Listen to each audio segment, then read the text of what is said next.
Really pleased to be here today with Dr. Chris Hammer, who's a faculty member at Davis and Elkins College, where he teaches sports psychology. He's also the coach of the women's triathlon team. He completed his PhD at the University of Utah. And in addition, he is a two-time Paralympian, having competed in triathlon at the Rio Olympics and at the London Games, where he competed in three events, I believe, the 400 meters, 1500 meters, and Close, yeah. Chris, 800, 1500 in 800 there. and 1500. Yeah. Thanks for the correction. So needless to say, Chris is one of the most impressive individuals that I know. And I know I'm going to embarrass him when I say that, but he has the unique experience as an athlete, as a sports psychology professor, and as a coach. And so it's a pleasure to have you here today, Chris, to share your experiences and insights about injury. Thanks for being here. I'm happy to help. Yeah, great. So maybe you can expand a little bit and just talk a bit more about your athletic background.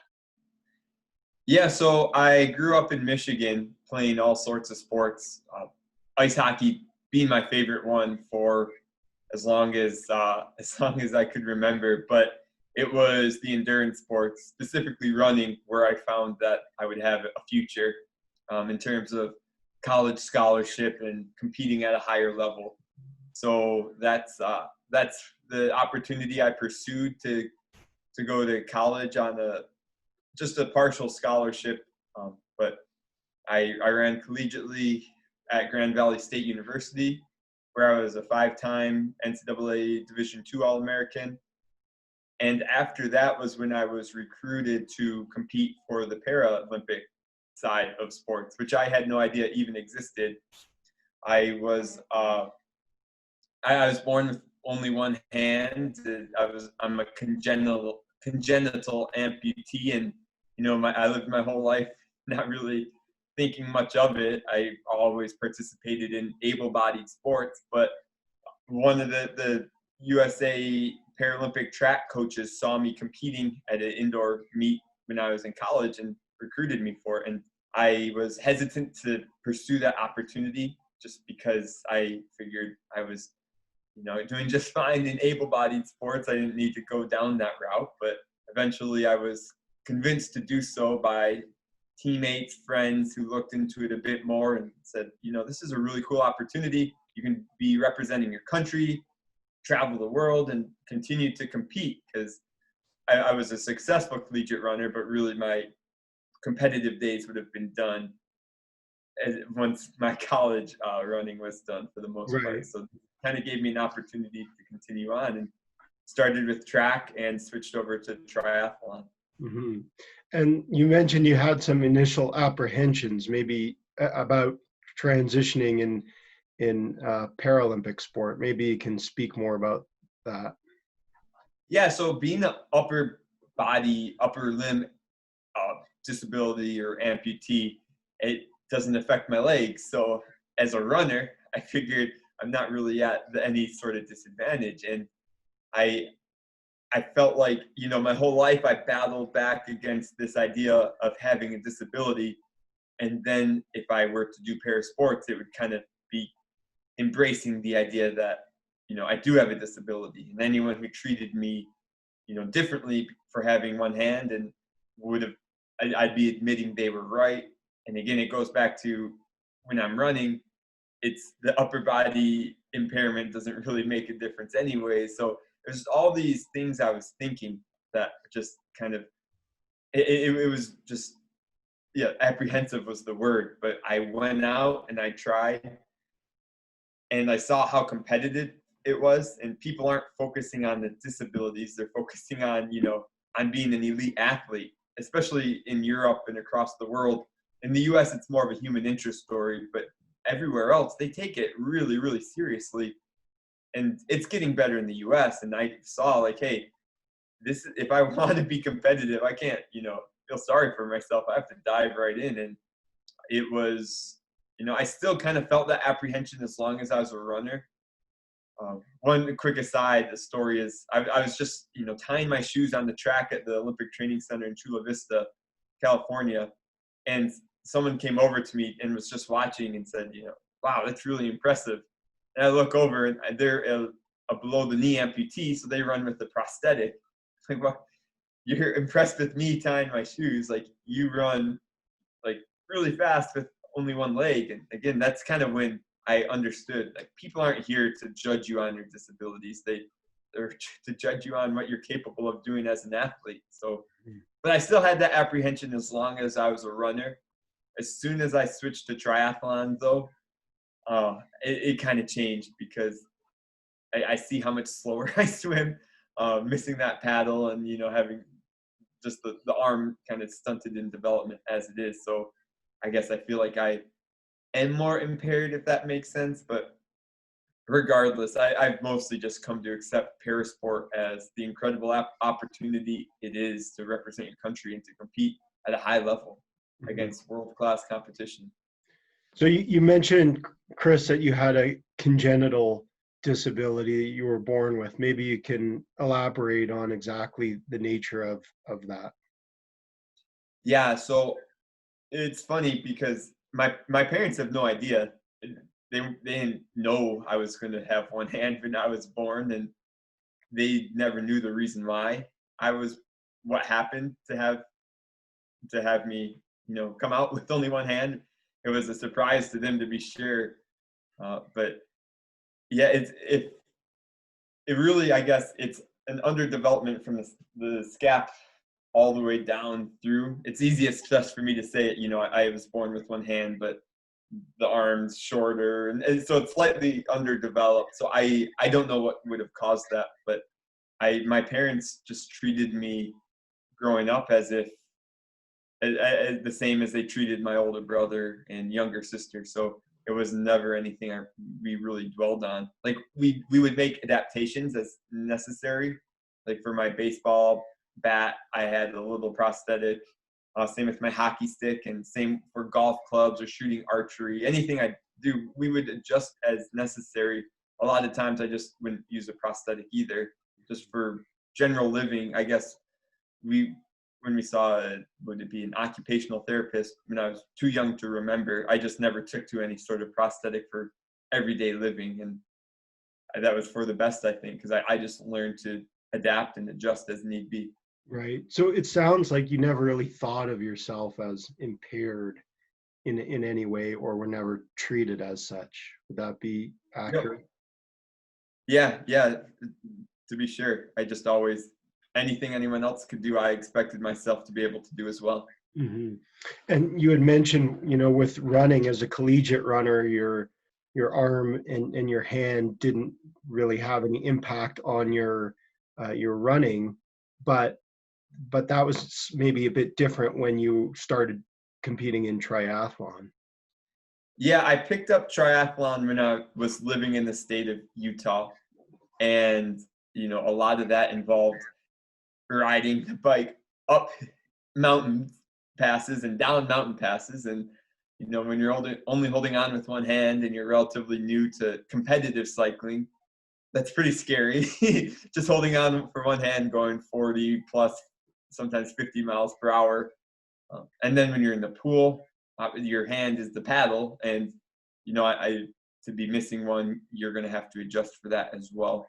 But then there's also the injury component that comes along with so much imbalance. And so when you talk to a PT, a physical therapist, oftentimes they equate any injury you have, or they credit like imbalances for that. Well, I have not a slight imbalance, I have a large imbalance. So I've kind of constantly dealing with chronic overuse injuries, and we often point back to, well, you have this big imbalance up top, which is going to affect things. So maybe you can talk a little bit more about the nature of some of the chronic injuries you've had throughout your running career and your triathlon career. Yeah, it's funny because I was speaking with my wife the other day, who is a PT, and I was just talking about an injury, And she said, oh, what one? Is it your calf? I said, no, not that one. Is it your knee? I said, no, not that one. Is it your shoulder? I said, no. I said, it's my hip flexor. So it's, and that just, we laughed about it because it made me realize, like, there's so much wrong with me just right now, and I consider myself relatively healthy. So, I mean, there's stats about distance runners in general. I think 60% of our distance runners, I could be exaggerating that number, but experience an injury over the course of a season or a year, whether it be minor or major. And so, having been a competitive runner, I guess if I want to date myself back to high school, going on 20 years, I can't remember a year where I wasn't dealing with something. But the nature of endurance sports is it's often that chronic overuse rather than some acute onset type of injury.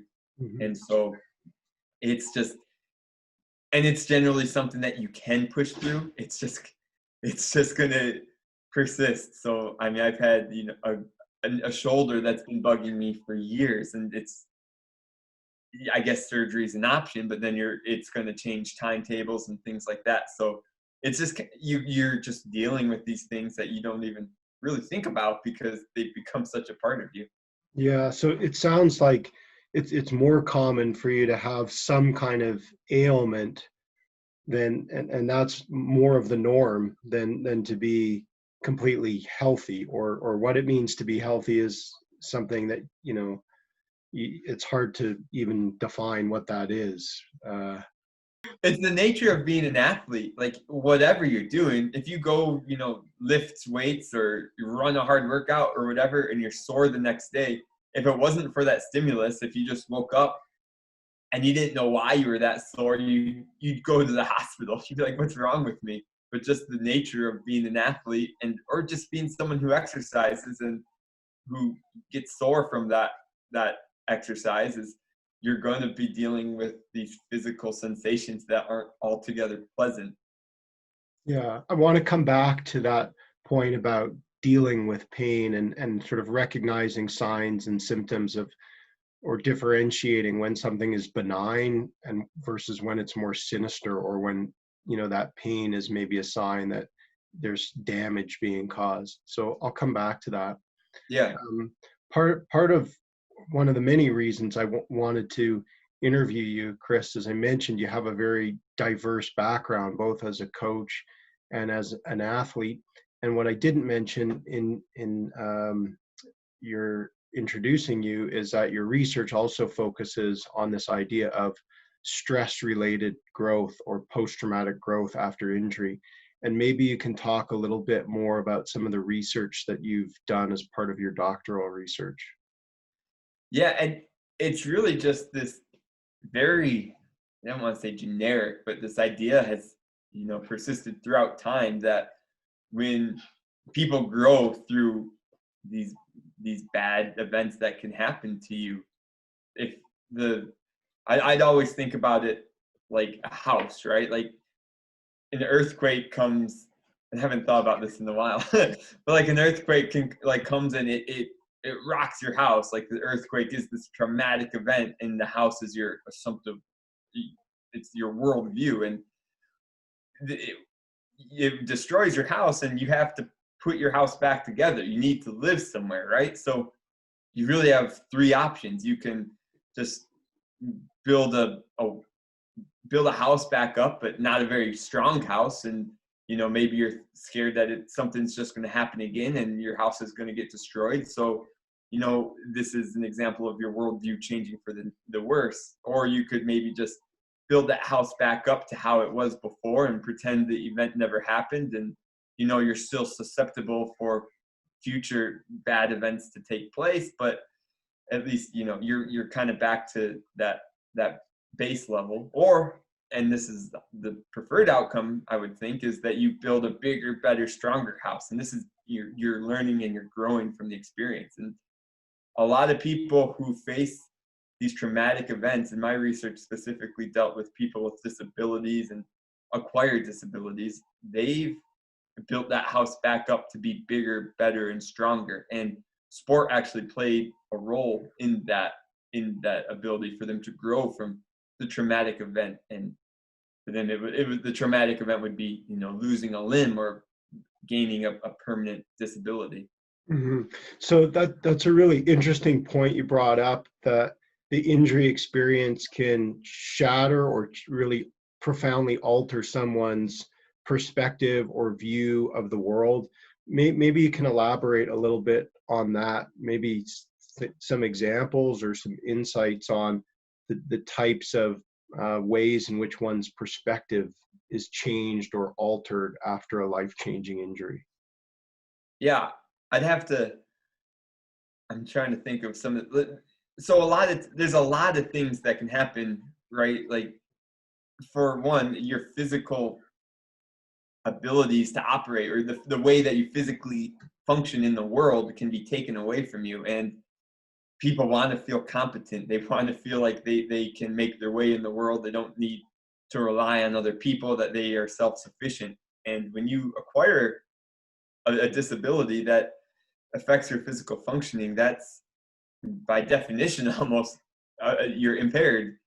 And so this is the case for a lot of the people who were in my studies who acquired a disability. They felt like they couldn't function in the world as well anymore. And a lot of people tie their self-worth to how well they can function, and so their physical, once that's taken away, it really that's one of the main things that shatters their worldview. And that goes just the idea of, people, they want to feel competent, and that's taken away. And then it's also, they're relying on people, and they don't feel self-sufficient. They don't feel as autonomous as they once did. So that was a really big shock to a lot of people, and that's something they have to work through.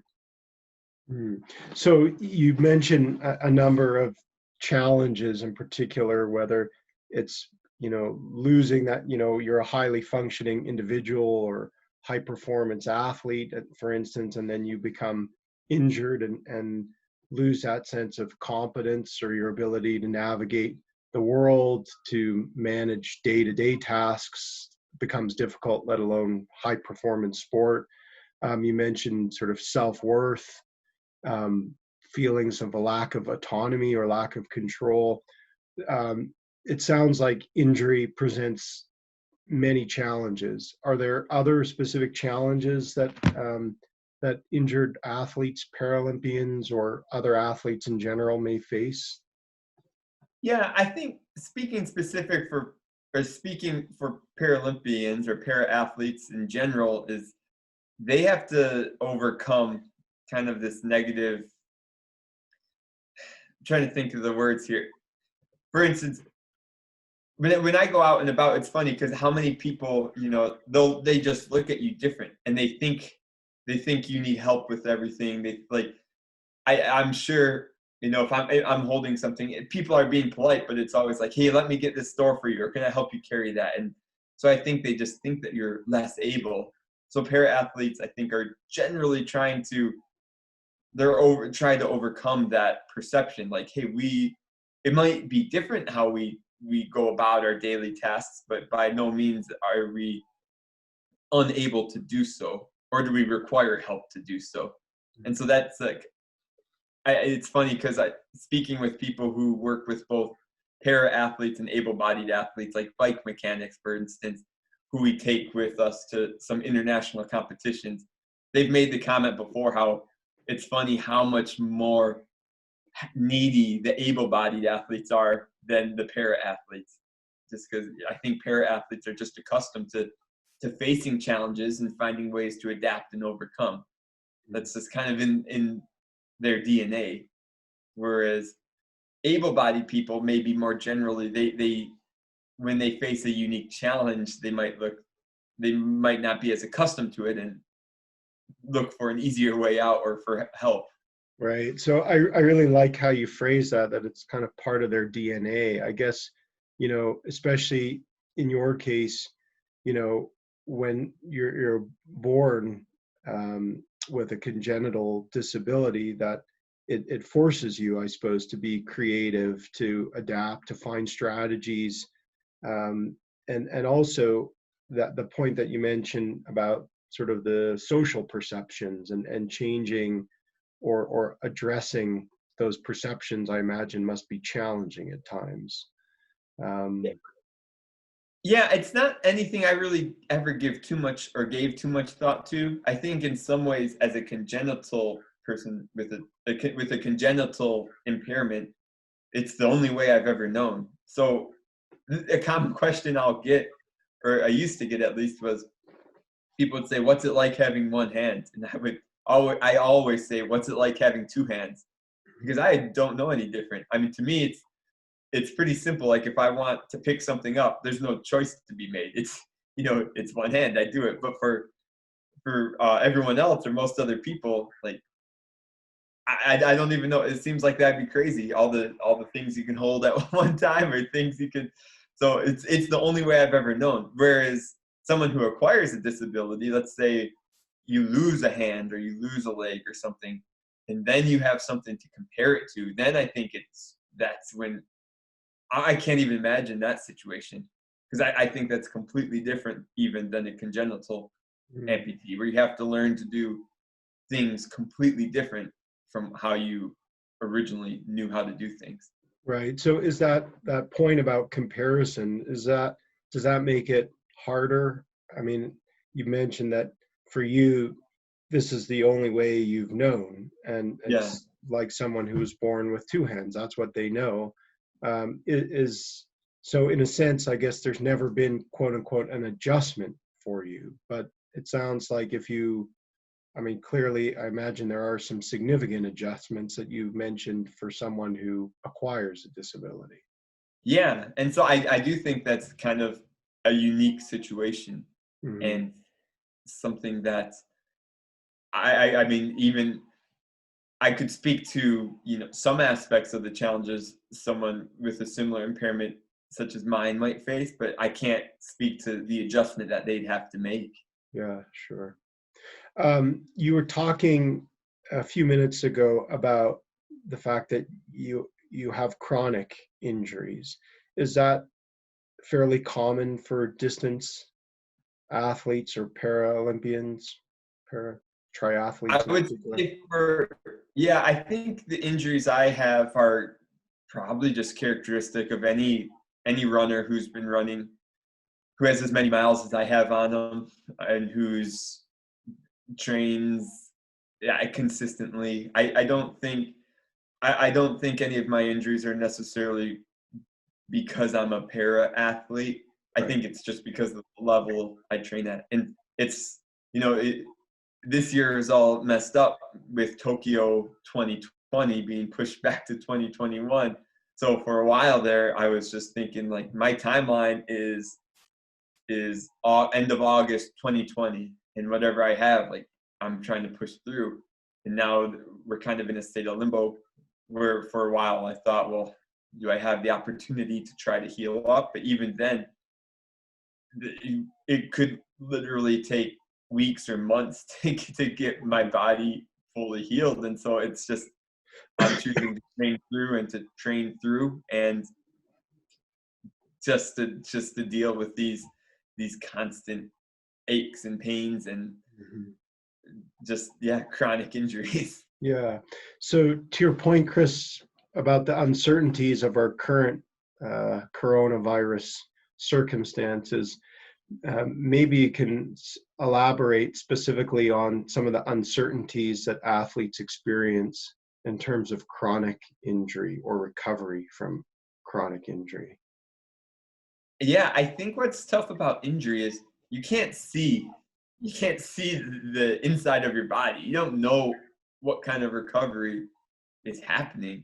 So you can trust your physio, your PT, you can trust your doctors, sports med, your trainers, whoever it is, but really you're kind of relying on what they have to say, because you can't look and see that it's healing. Like maybe you can look at a scab or a scar and see it fade away over time, but you can't look at a strained calf and see, like, are these fibers being repaired properly? How close am I for it to being 100%? So there's a lot of uncertainty there. And then once you do feel like it's back to where it needs to be, it's kind of a leap of faith to say, okay, now let's put it to the test. Mm. It's interesting you mentioned a leap of faith. Are there any ways to know that someone or that you're ready to return after either a chronic injury or maybe an acute injury? Are there any signs or indicators? I think you generally are testing yourself. You don't go from 0 to 100, right? Like you should kind of follow a stair step sort of progression where you're doing progressively more challenging or demanding tasks that are related to your sport to build that confidence that you can compete again. So hopefully you're not going from laying on the bed to doing a race, that you're simulating things like a race in between that. You're doing harder workouts, or easy runs, harder runs, workouts, like interval training. And so you're not just praying like, okay, hopefully this is all better and I haven't tested it, but now it's time to go. Right. So it's not just a matter of blind faith, but there's a progression or a sequence of, physical tests perhaps, or, maybe injury specific or sport specific things that one progresses through before they ideally resume their competitive play. Yeah, for sure. And what happens earlier, you mentioned this idea of a time frame. So what happens if there's a competition coming up in a few weeks and one hasn't progressed through that sequence? How is that handled, or does that occur? It certainly occurs, and I've unfortunately had to.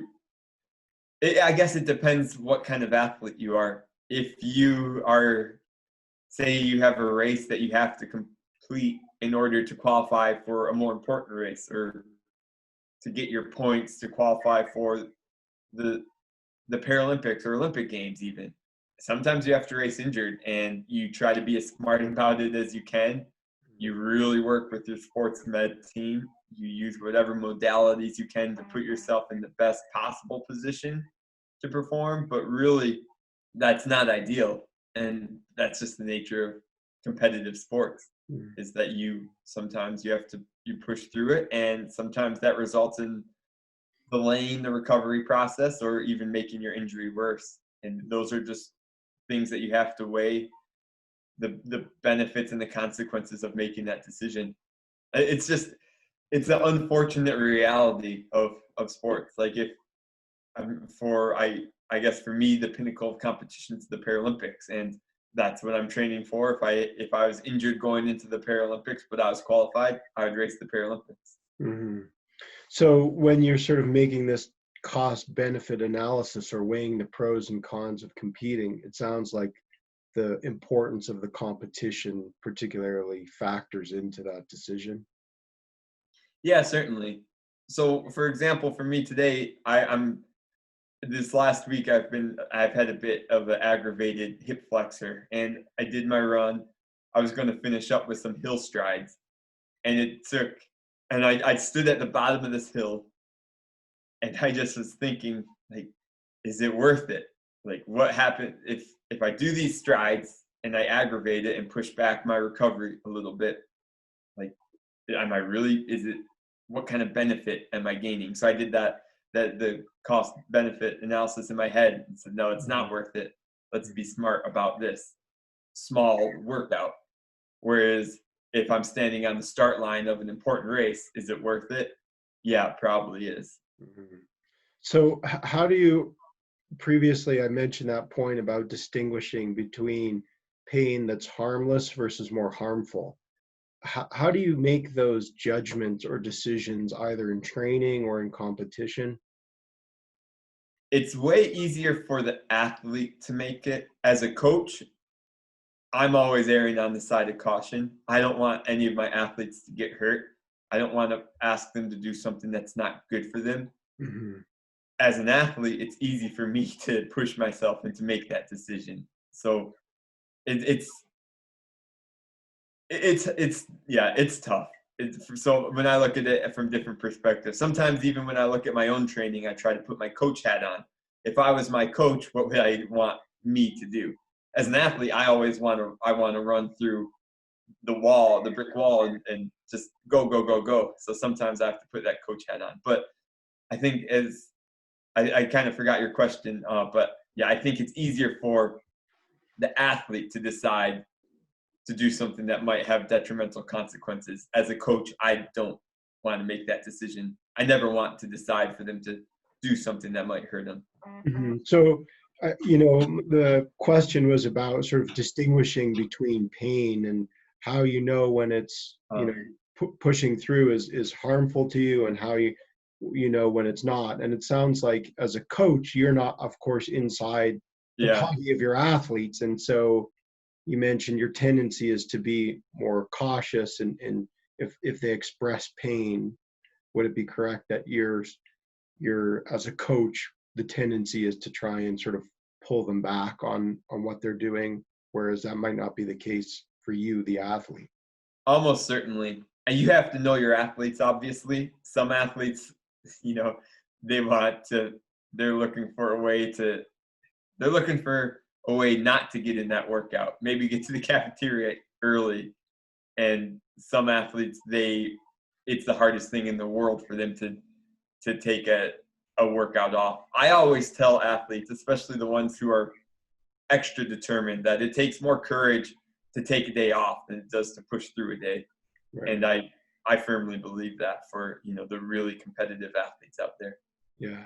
So for the athlete whose mindset is kind of pushing through pain or not setting limits and, wanting to achieve athletic greatness, they, there's a need sometimes to temper their involvement or enthusiasm maybe, and hold them back. Yeah. One of my athletes who won the individual NCAA Division II national championships in triathlon this past year, she's one of the hardest workers I know. And you do a running workout with her and it sounds like she's going to die. Like she's pushing herself so hard and she only knows that one speed. So it's my job to pull her back. And, I think luckily, knock on wood, she's been fairly healthy, but it's my fear if someone like her starts to develop some sort of injury or overuse injury, she's not going to be able to pull herself back. And that's where it's my job to do so. Sure. Earlier you touched on that point about having trust in your sport medicine practitioners or providers. So from an athlete perspective, what helps build that trust or that sense that the practitioner is competent? Yeah, that's the challenge, is they have to be competent for me to put my trust into them. So luckily my wife is a PT, and so I obviously know her pretty well, and so I trust her. But she's not. When I'm traveling, and we always bring PTs with us or a sports med team with us to competitions. And one of the ways that you can quickly not have faith in them is that they don't seem to really understand your sport or know your sport, and they need to be able to understand your demands of your sport and be able to relate to you. Right. I think that's critically important, is for a PT to be like, if they're going to work with a triathlete, they should know about the demands of what triathlon training looks like. They should know what the sport of triathlon looks like. They shouldn't be asking, what do you do in a triathlon? And I think that goes with any sport. You should. Right. I think that's going to build a trust in the athlete, an initial trust in the athlete, or an initial trust of the athlete in that sports med practitioner. If the sports med practitioner can connect on that most basic level by knowing the sport. Right. Are there other ways to gain trust, perhaps through the communication that the practitioner provides? Yeah, if they can tell, it's always important to me. I want to know why they're doing what they're doing. Mm-hmm. I don't believe in, magic bullets or whatever to fix something. I want to know what they're doing or how that's going to help make me feel better. And so if they can explain that to me, that's going to boost my confidence in them and my trust in them. Mm-hmm. So you allude to it in your response, but I want to just ask you, what are, maybe you can speak a little bit more about the importance of receiving education and information about the nature of your injuries. Sorry, I was distracted. So You're fine. You're fine. So the question is, sorry. So, yeah, maybe you can just talk a little bit about the value or importance of receiving information or education about the nature of your injuries. I feel like if I'm educated about my injury, I better understand what's happening. I feel like I can trust the process more. I'm actually doing some reading now on just basic physiology type things with the body. And I'm understanding how, when you run, your bones break down, and it's constantly being regenerated, and the bad or the broken down cells are being like taken out and replaced with good ones. And just the fact that I'm understanding like this is constantly happening, it helps me to understand what's natural in the process. And I like to know what's going on inside my body so that I know it's natural. Like I guess that's essentially it. It's just knowing. I just like knowing what's going on. It gives me comfort for whatever reason. So what does that mean specifically when you say that information helps you trust the process? Yeah, it's just that like I'm not unique in this injury. People have had this injury. People have recovered from this injury. And so if I know that, my body's pretty much the same as any other person's body out there, it's going to recover the same way. And the PT I'm working with has rehabbed people who've had the similar injuries the same way. And it's kind of just understanding everything. I guess that's my nature, is I can't just close my eyes and be like, okay, I trust you, take care of it. I just want to know what's going on.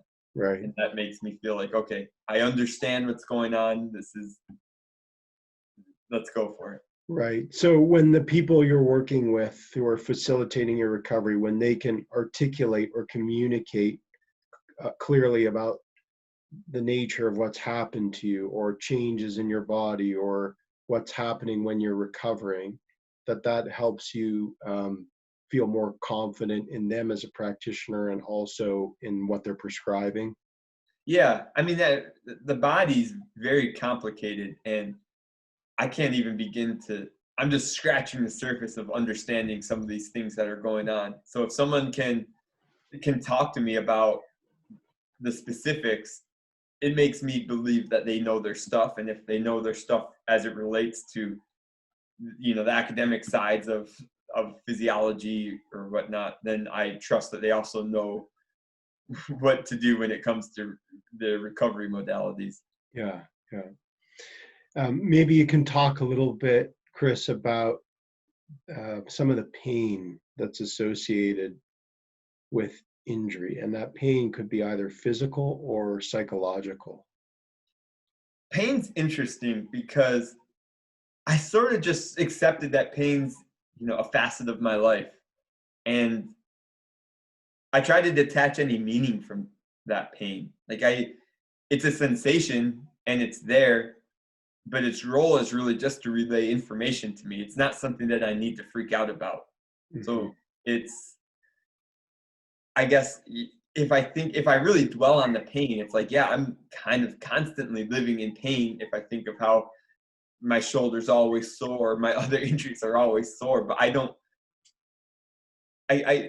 wish there's another word besides pain, because I'm not in pain, if that makes sense, because I just don't allow it to have that power over me. Okay. I think of it differently.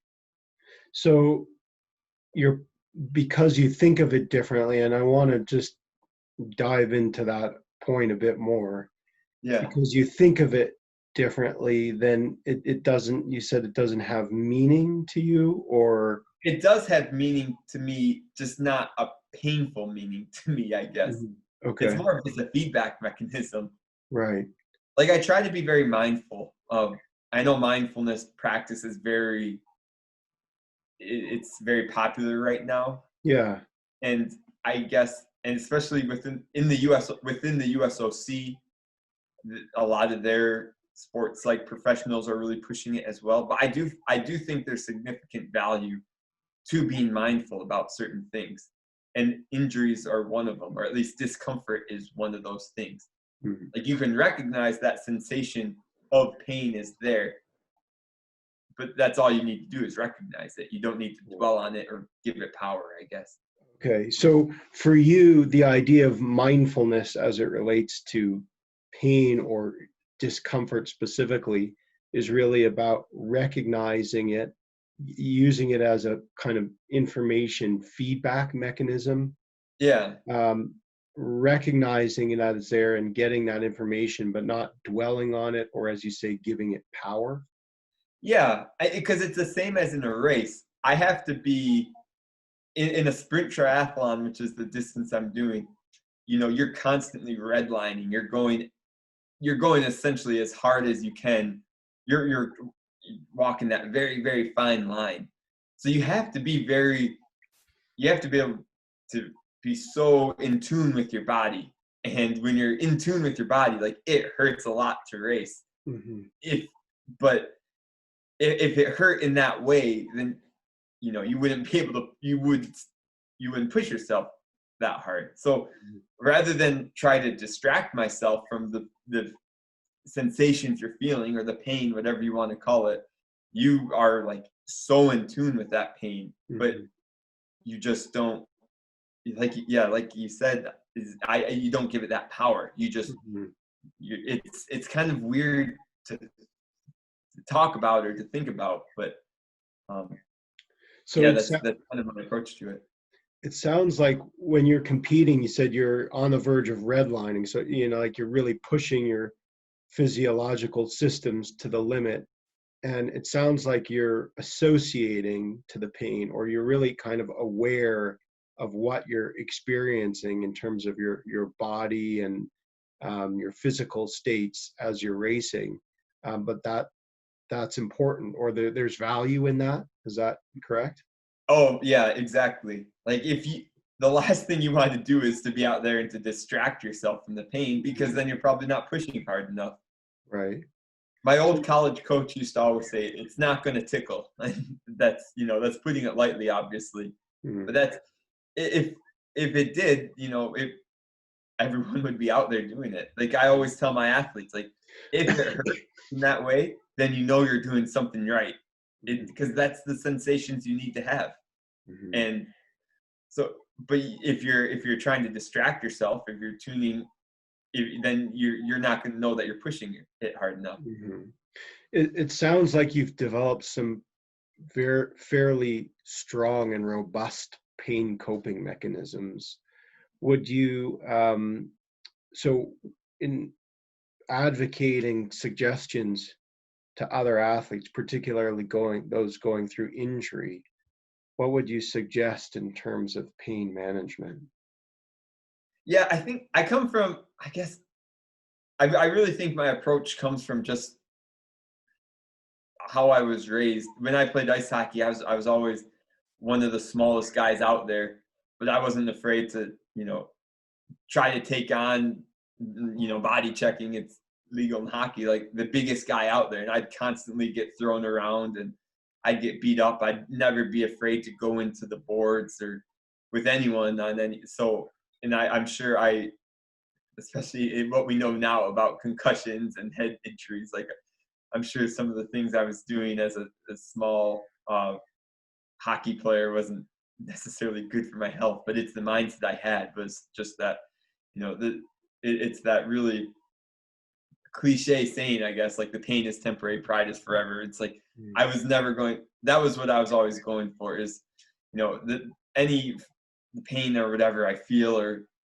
any what like yeah, it might hurt to get leveled by a guy who's twice my size, but you have to go through that kind of thing if you want to achieve the success you want to have. So I guess a roundabout way of answering your question is you have to think, what is the pain kind of in service of?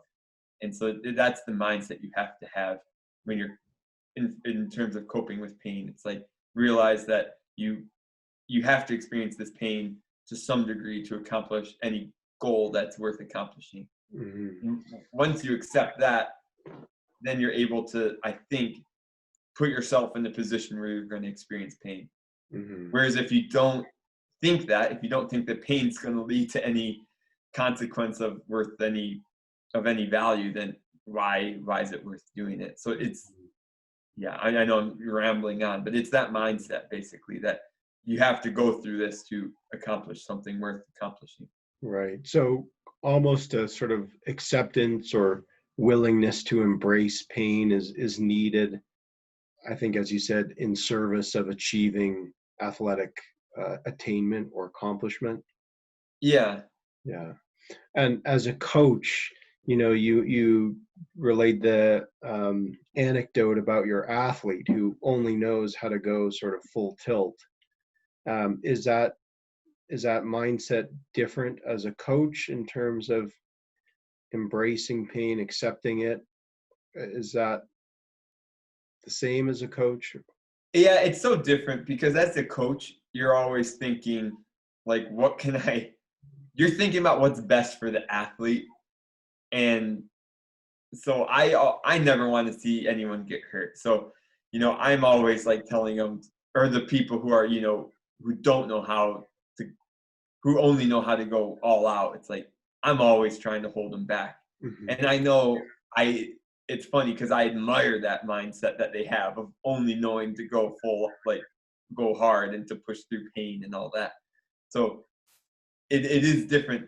When I have my coach hat on, I'm trying to hold them back. But when I have my athlete hat on, I'm just like admiring that mindset. So I think that's why it's so important to have a coach or someone to hold you back and to because otherwise you might not be doing things that are good for your body, and you might not be doing things that are good for your athletic performance ultimately also. Yeah. You touched on my next question a little bit when you were talking about how an acquired disability can really sort of shatter someone's assumptions about the world or their perspective or worldview. Maybe you can talk a little bit more about some of the thoughts and emotions that an athlete has after an injury. It could be either chronic or acute injuries.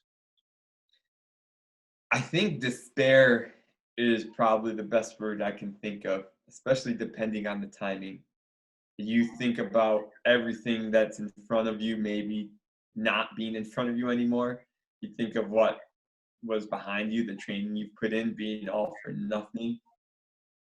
I think it's a tendency of individuals to jump to the worst case scenario and think it's the end of the world. So despair is the word. Anytime a new injury comes up, is you just despair. Are there other thoughts or emotions that accompany the injury experience? You ruminate, that's for sure. That's all you can think about. It occupies so much of your mind, right? Until you're back better. I think an injury occupies an athlete's mind constantly. So it's just that rumination and ruminating about the consequences of the injury. Like, maybe this will happen. Maybe I can adjust my timeline like this, and just you go through all the different variables or the options available to you. And it's constant on your mind. Yeah. So you're constantly thinking about uncertainties or what if kinds of questions. Is that right? I think so. Yeah. And does that change at all sort of over time, or do the thoughts and emotions vary according to, from maybe the initial onset of an injury to maybe the sort of as you get closer, maybe to return to sport?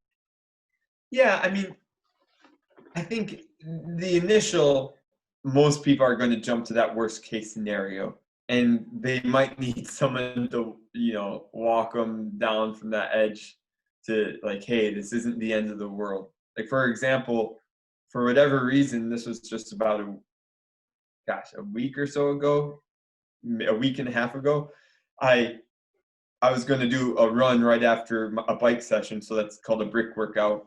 And my leg just wouldn't bend. And I was like, there's something wrong with my knee. And so I was talking to my wife about surgery and all this, like, what's that look like? And then the next day it was fine. It was locked up for some reason. But of course, the first thing I think about is, okay, like, surgery is what, like, how long does it take to clean out like a meniscus or whatever, did a scope and recovery. And Mhm. so I think you initially jump to that worst case scenario. You need someone to kind of just like walk you back from the edge of the cliff. And then once you're in that rehabilitation process and you see yourself making progress, you see a timeline that's, more realistic laid out in front of you, and you think, okay, there's no need to overreact as I did. Mhm. But you still, obviously, you're worried, and until you are back and you prove that you regained your fitness or that you're still fit. Yeah. So in that sort of initial time frame, maybe when there's uncertainty about what you've actually done, or you mentioned your knee locking, when you're not really sure what's happened, the severity or the extent of the injury, then maybe there's, excuse me, a tendency to catastrophize or to really have heightened kind of worry. Yeah. Yeah. And I think that's just a human tendency, regardless of a situation, is, Mhm. yeah, it doesn't have to even be injury. Yeah, sure. And so maybe you can talk about some ways, either in your experiences as an athlete or as knowledge as a researcher, coach. What are some thoughts on ways that athletes might be able to manage some of those thoughts or emotions, things like despair, for instance? I think it's so valuable to have a network of people, especially people who've experienced, injuries and things like that. So people who you can talk to and like, hey, what was your experience with this injury? And they can, oftentimes what they're going to tell you, it will shed some light on, hey, it's not going to be as bad as I think it could be. Mhm. So it's useful to be able to know, like, other people have experienced this. They've come through just fine. This Yeah, is what it was like for them. It's likely going to be similar for me. So right. why am I jumping to the worst case scenario? Right. So having some other reference points or maybe role models, people that you Yeah. can reach out to who have had some similar experiences, to find out what they went through can be helpful. Yeah, certainly. Okay. Any other thoughts, or maybe ways that the injured athlete might be able to adjust or effectively cope with some of the negative thoughts and emotions? I think one issue is people who are so invested in this one thing. If sport is your entire life and then all of a sudden it's taken away from you, it's like, albeit temporarily, it's like your life is taken away from you. Mm-hmm. And so I think it's so valuable for athletes, even serious elite level athletes, to have other things in their life, to have other hobbies, or just something that when sport is temporarily taken away from them, they can, they lean on another pillar of their life. Right. But so many people, it seems like, or so many athletes, it seems like their life is only sport. And so when that's taken away, they have nothing else to lean on. And that could lead to negatives across, Mm-hmm. across the board.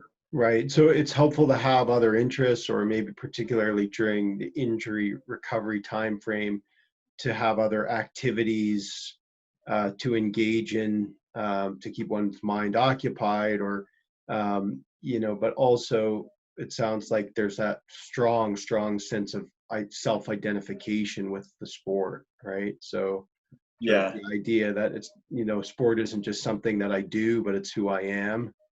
Yeah. And then when that's taken away, they're sort of left with that void. Um, yeah. So definitely having some other interests or activities, pursuits outside of sport sounds like it's valuable. Yeah. And it's funny that even goes beyond the injury standpoint, just like Mhm. performance in general. A lot of my college teammates, or not a lot, a few of them went on to run professionally after, with a small professional team where all you do is run. So before, they were a student pursuing a degree, they had, friends and hobbies, but then they went to this professional running team where all they were runners, and they ran worse than they did in college, which you Right.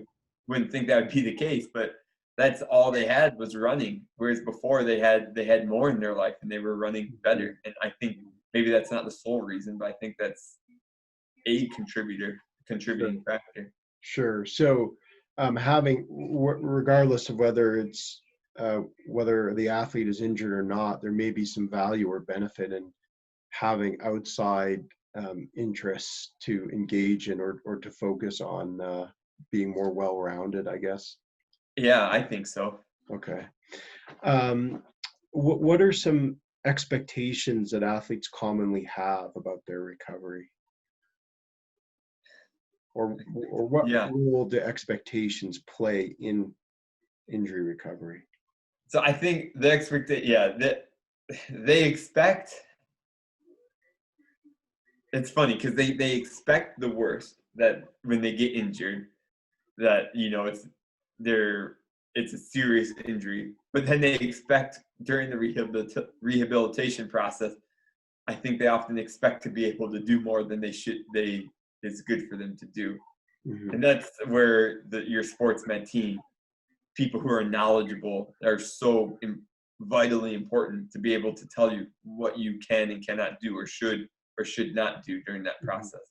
Mhm. Because people, it doesn't make any sense, but you expect the worst when you get injured, then you expect to be able to do so much during this process. And um, so that's the first thing I think is that it's just the nature of athletes and Yeah, probably people in general. right. And Go then on. I Sorry. Yeah, and then I think also athletes expect,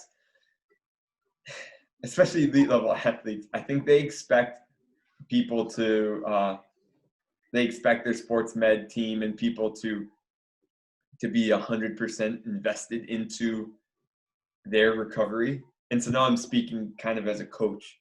Like, if one of my athletes is injured, I tell them rehabilitation is your job. Like, no one's going to be more invested in your rehabilitation than you are. Or it's not your job, it's your sport at this point. Right. So they're not going to drag you to the training room. Like, this is what you need to do. You need to take accountability. And I think too many injured athletes expect other people, their sports med team, to take care of them and to make everything all right, but they have to play a huge role in Right. that process.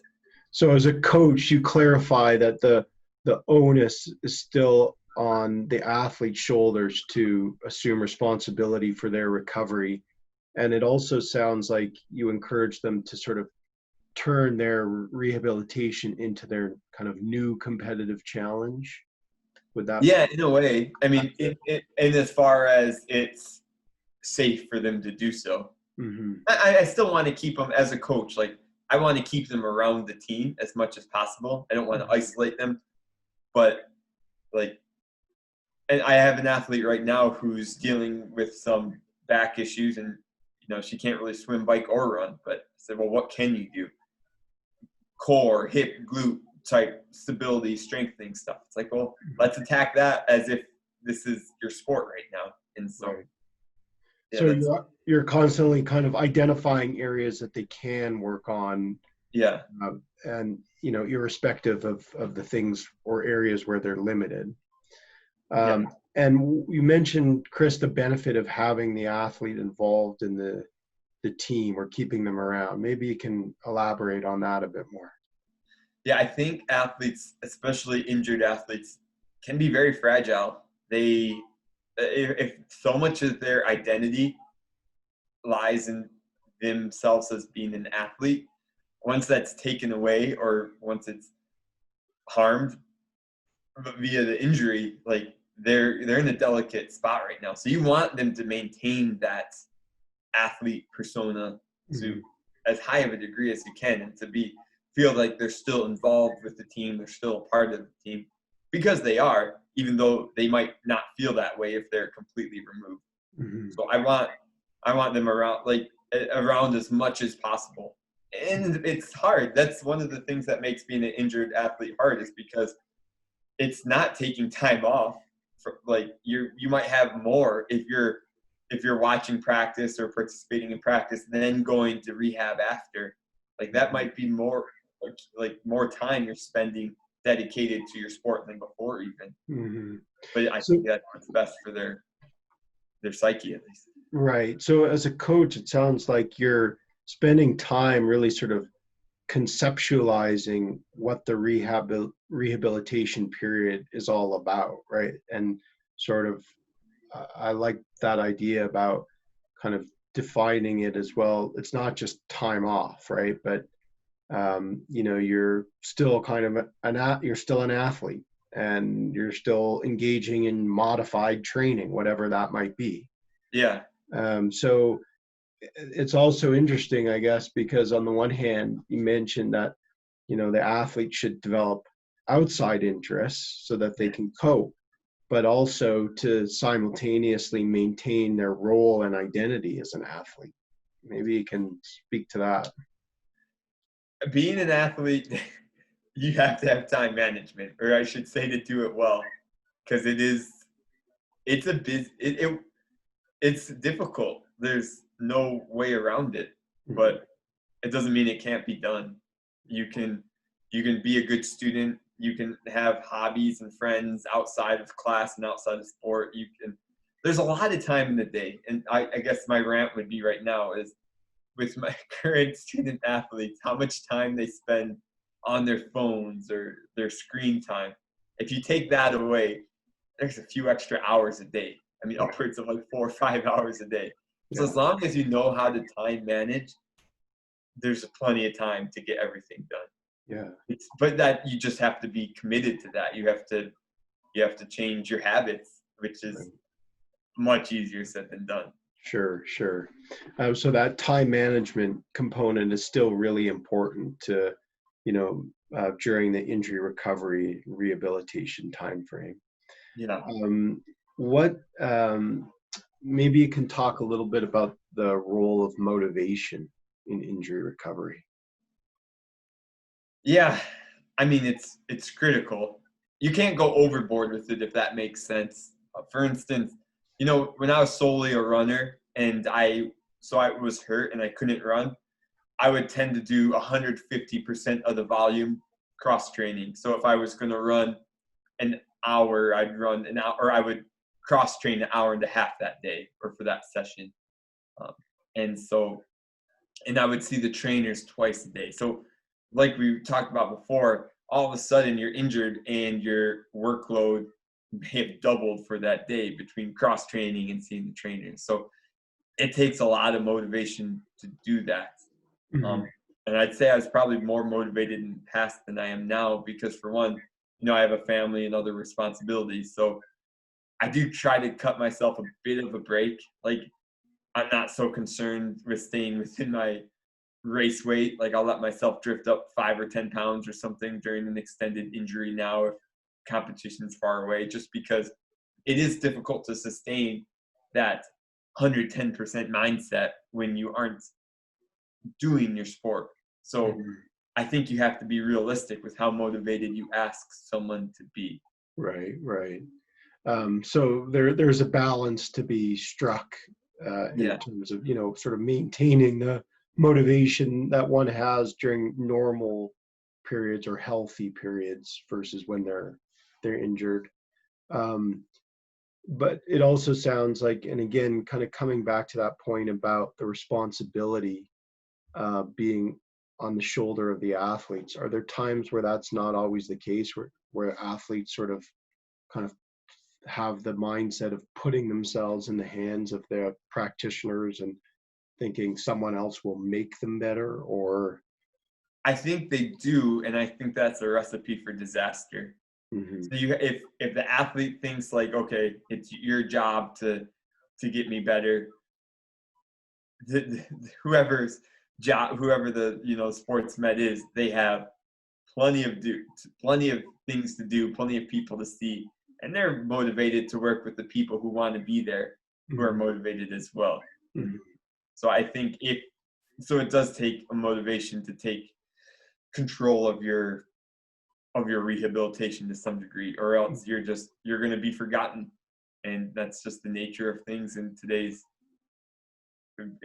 collegiate athletics, elite athletics, whatever. There's always someone who will step up to take your spot, take your place, take Yeah. your time with the trainer. Like Mhm. you have to be motivated enough to take care of yourself and to Mhm. to get what you need.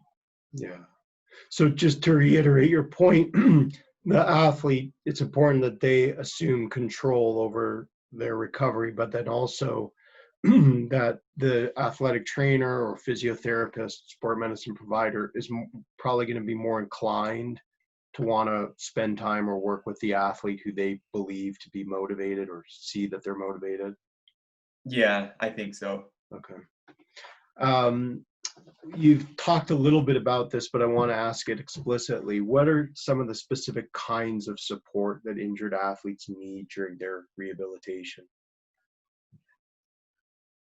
They need to know that you still, speaking from a coach perspective, they need to know that you care. They need to know that they're on the team. They need to know that you're not forgetting about them. They need to know that you care about them as a person, not just as, as an athlete or a chunk of meat or whatever who's helping you like improve your coaching record. And that's so having that connection with them, that personal connection, I think plays such an important role Mhm. when you're dealing with injured athletes because they're in a vulnerable state as it is. Yeah. How or what are some ways in which a coach or a sport medicine provider can show that they care or demonstrate caring towards an injured athlete?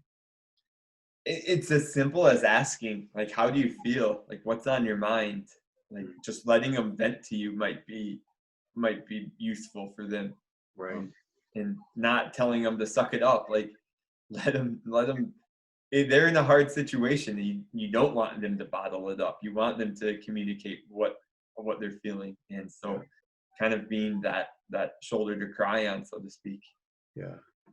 Are there other aspects or components of support for the athlete that might be beneficial? Yeah, I mean, you always want to show them the light at the end of the tunnel. You need to communicate like, hey, you this isn't the end of the world. You can get to where you need to be, and these are the steps that we're going to take to get you there. Hmm.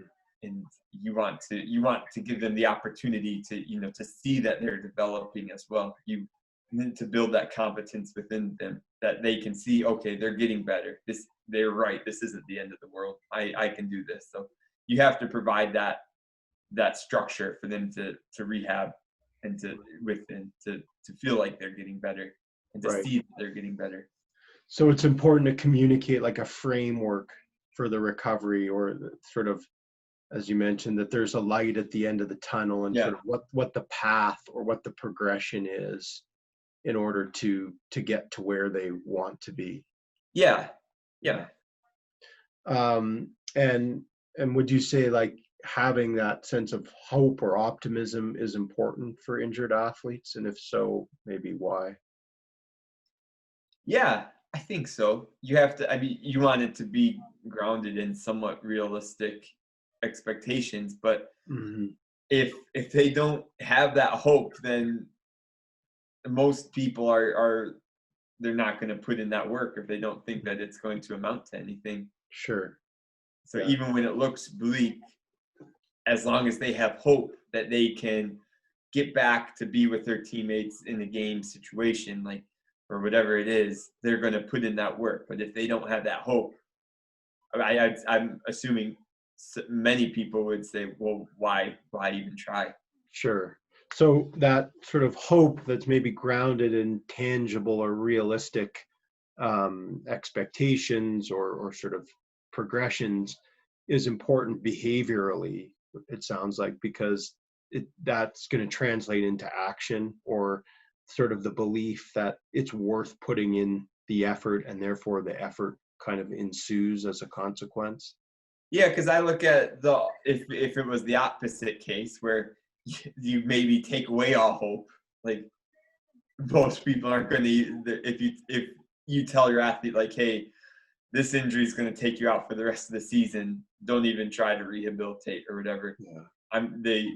They're probably just, they're going to be like, okay, well, I'm not going to rehab then. Maybe I'll give into some of my vices, and that could be a bad spiral. So yeah. So on some level, it kind of seems illogical to put in time, energy, and effort into something the athlete doesn't think is going to pay off in the end. Yeah.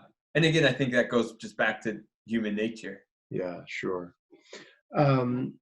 So I just want to touch on a few other points, and I appreciate your insights. You have some really great thoughts and comments and vast experience. So yeah, this is great.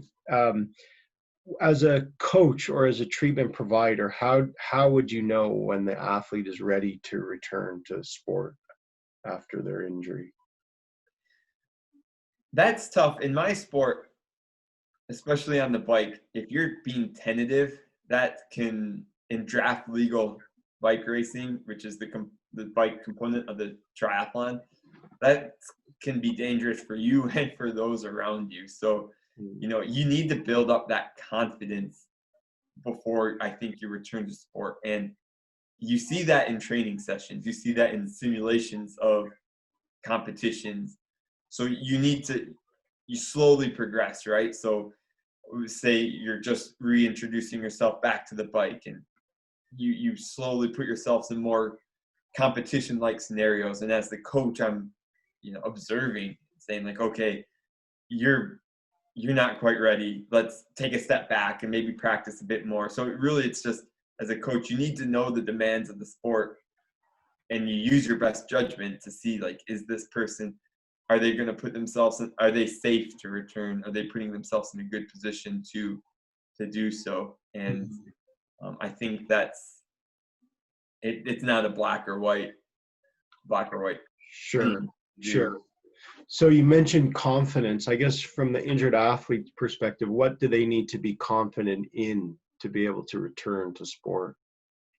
I think they need to be confident in their abilities primarily. Like, have they regained their fitness and the skill set necessary to be competitive? Maybe not back to where they used to be, but at least have they regained it enough that they're not going to embarrass themselves? Because that's, I think, at the forefront, or it's somewhere in everyone's minds, that they don't want to embarrass themselves, and they know that they could be judged by their past performances or their past fitness. So it goes back to, you have to give them the opportunity to build up that confidence. Okay, so confidence in their ability to perform at a certain level of proficiency or ability is pretty paramount or important. Yeah, and as the coach, you have to, you should set up situations where they can perform well. Like, you want them to have opportunities to succeed, so that you're building up confidence rather than taking it away. Right. So as a coach, kind of creating the circumstances in which the athlete can build their confidence prior to return is part of the job or task. Yeah, you're not going to throw them straight into the fire. And you have to know your athletes. Some people might respond better to more difficult initial challenges, and some athletes might want to feel like they're, just take very, very slow steps. Like, for me, when I was learning getting more familiar with the sport of triathlon, my coach would always want to, like, throw me right into the fire, kind of like, and I'm more methodical, and I like to go at a slower pace. So I'd always have to be like, let's take a step back, and like, Yeah. I want to just ease it into it. And that's just my mindset. I don't think one mindset's necessarily better than the other. Some people like that baptism under fire, or however that saying is. But I'm less of a risk taker now than I used to be. So I like to be more methodical about how I learn a skill. And I think that's the same as someone coming back from an injury. Some people might like to be like, okay, throw me back in, let's see where I'm at. And some people might like to slowly build it back up. So you have to know your athlete. Mm-hmm. We talked just briefly at the start of our conversation that your doctoral research was on that idea of growth through adversity.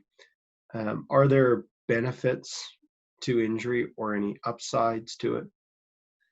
Yeah, for sure. I mean, you learn a lot about yourself when you're in your darkest moments. And for committed athletes, that's what an injury is. It's one of your darkest moments. So there's also, not saying that everyone is going to benefit, but there's certainly those who I think the research shows can and do benefit.